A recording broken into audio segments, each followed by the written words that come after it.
তো বিসমিল্লাহির রহমানির রহিম, সবাইকে আসসালামু আলাইকুম। এটা হচ্ছে রাতের অস্ট্রেলিয়া, এখন রাত বাজে প্রায় 10টা। আমি এখন এখানে আসলে কত টাকা ইনকাম করলাম আজকে, এটা আমার লাইফের প্রথম ইনকাম। অস্ট্রেলিয়াতে আজকে প্রথম ইনকাম করতে পেরেছি প্রায় অলমোস্ট 2500 টাকা মতো 2-3 ঘন্টায়। এটা আরও বেশি হতো যেহেতু আমি নতুন এই কাজটাতে।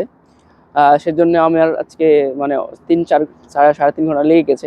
তো আসলে এক্সপিরিয়েন্সটা আমি গ্যাদার করলাম আজকে। হ্যাঁ, আরও বেশি এক্সপিরিয়েন্স গ্যাদার করতে হবে, একটা সময় যে হয়তো আমি প্রো হয়ে যাব। তো আমি যেটা বলতে আসছিলাম আর কি, যে অস্ট্রেলিয়াতে আপনারা অনেকে যে বলেন যে অনেকে এখন বলতেছেন যে স্টুডেন্ট ভিসা, কী কী ভিসা গেছেন আপনি।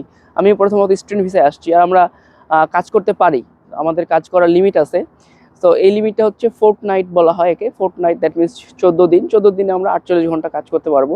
তো এখানে জবের অভাব নাই, আল্লাহর রহমতে আপনারা চাইলে জব খুঁজে পেতে পারেন। আমি যেহেতু অস্ট্রেলিয়ার ব্রিসবেনে আছি, তো আমি সেটার কথাগুলো বলতেছি আর কি।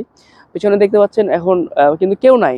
আর আরেকটা সবচেয়ে বড় বিষয় হচ্ছে যে আপনারা অনেকে জিজ্ঞেস করছেন যে ওয়ার্ক ভিসা আছে কিনা। বাংলাদেশ থেকে সহজতর ওয়ার্ক ভিসা হয় না, বাংলাদেশ থেকে ওয়ার্কিং ভিসা হয় না। আরে কিছু কিছু টার্মস আছে, যেমন মনে করেন যে আপনাদের যদি স্পন্সরশিপ থাকে, কোনো স্কিল্ড মাইগ্রেশন হন, আপনারা মানে জব করেন কোনো কিছু, ওখান থেকে ডিরেক্ট কোম্পানি যদি আপনাকে হায়ার করে, আপনি কোম্পানির সাথে কথা বলবেন, কোম্পানি বলবে হ্যাঁ তুমি আমার জন্য প্রয়োজন, তাহলে তারা হচ্ছে আপনাকে দিবে।